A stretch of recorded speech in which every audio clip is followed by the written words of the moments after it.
اعوذ باللہ من الشیطان الرجیم بسم اللہ الرحمن الرحیم رسلا مبشرین ومنذرین لئلا یکون للناس علی اللہ حجۃ بعد الرسل وکان اللہ عزیزا حکیما لیکن اللہ یشہد بما انزل الیک انزلہ بعلمہ والملائکۃ یشہدون وکفی باللہ شہیدا۔ سورۃ النساء آیات 165 اور 166۔ رسولاً رسول ہیں، مبشرین خوشخبری دینے والے، بشر یبشر مبشر خوشخبری دینا، ومنذرین انذر ینذر منذر ڈرانے والے کو کہتے ہیں۔ اس آیت میں رسولوں کا مشترک مشن بیان کر دیا گیا ہے اور وہ ضرورت بھی جو ان کو بھیجنے کی ہے۔ ان سب کا مشترک مشن لوگوں کو بشارت دینا اور خطرے سے آگاہ کرنا ہے۔ بشارت اس بات کی کہ جو لوگ ایمان لائیں گے، عمل صالح کریں گے، اچھی زندگی گزاریں گے تو ان کے لیے ابدی زندگی جو ہمیشہ ہمیشہ کی زندگی ہے وہ خوشیاں اور کامرانیوں والی ہو جائے گی۔ اور ساتھ ساتھ اس بات سے بھی آگاہ کیا جا رہا ہے کہ جو لوگ کفر اور بدعملی کی راہ اختیار کریں گے تو ان کے لیے دائمی عذاب ہوگا۔ اب اللہ تعالیٰ کیوں رسول بھیجتے ہیں؟ مقصد کیا ہے؟ وہ مبشر کیوں ہیں؟ وہ منذر کیوں ہیں؟ لِأَلَّا يَكُونَ تاکہ ہو جائے، لِلنَّاسِ لوگوں کے لیے، علی اللہ اللہ پر، حجت بعد الرسل رسولوں کے بھیجنے کے بعد۔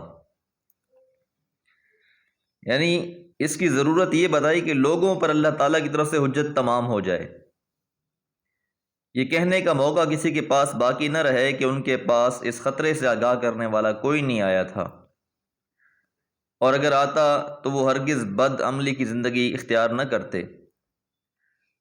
اگرچہ اللہ تعالیٰ عزیز ہے یعنی زبردست ہے، وہ انبیاء کے بھیجے بغیر بھی لوگوں کو ان کی نافرمانیوں پر سزا دیتا تو اس کو کوئی نہیں پکڑ سکتا، اس سے کوئی نہیں پوچھ سکتا، لیکن اللہ کی یہ بھی صفت ہے کہ وہ حکیم ہے۔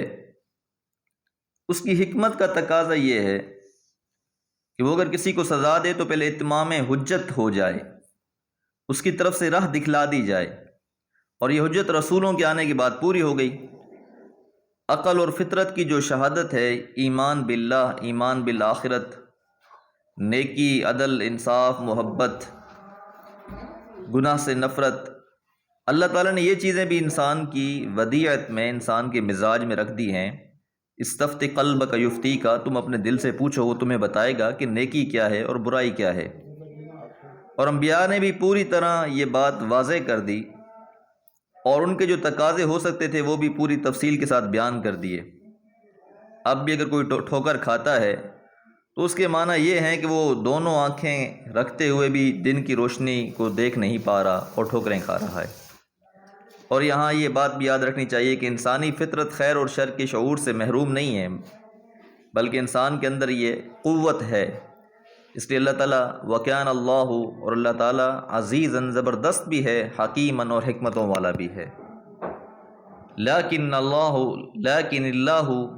اللہ تعالیٰ یشہد گواہی دیتا ہے، بما انزل الیک جو اس نے نازل کیا ہے آپ کی طرف،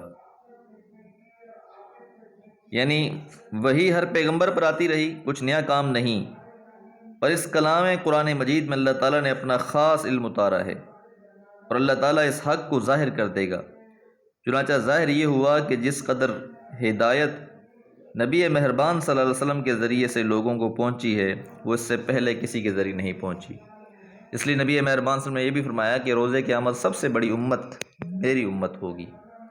لیکن اللہ تعالیٰ یشہد گواہی دیتے ہیں، بما انزلہ جو نازل کیا ہے، الیک آپ کی طرف، انزلہ نازل کیا ہے اسے، بعلمہ اپنے علم کے ساتھ، والملائکۃ اور فرشتے بھی یشہدون گواہی دیتے ہیں۔ یعنی یہ قرآن مجید جو اللہ تعالیٰ کی طرف سے نازل کرتا ہے، اللہ تعالیٰ بھی اس بات پر گواہ ہیں کہ اگرچہ کئی لوگوں نے اس قرآن مجید کا انکار کر دیا، کتاب الہی ہونے سے انکار کر دیا، تو ان کے اس انکار کر دینے سے کوئی فرق نہیں پڑتا، کیونکہ اگر کوئی شخص سچائی کا انکار کر دے تو سچائی پر کوئی فرق نہیں پڑتا۔ یہ اس انسان کی اپنی بدبختی اور بدقسمتی ہوتی ہے کہ وہ انسان سچائی کو پانے سے محروم رہتا ہے۔ اس لیے قرآن مجید کی جو سچائی ہے، حقانیت ہے، اس کی گواہی تو اللہ تعالیٰ بھی دے رہے ہیں، والملائکۃ یشہدون، اور فرشتے بھی اس بات کی گواہی دے رہے ہیں کہ یہ حق کتاب ہے، یہ سچ کتاب ہے، یہ سچی کتاب ہے، اور یہ محمد رسول اللہ صلی اللہ علیہ وسلم پر اللہ کی طرف سے نازل ہوئی ہے۔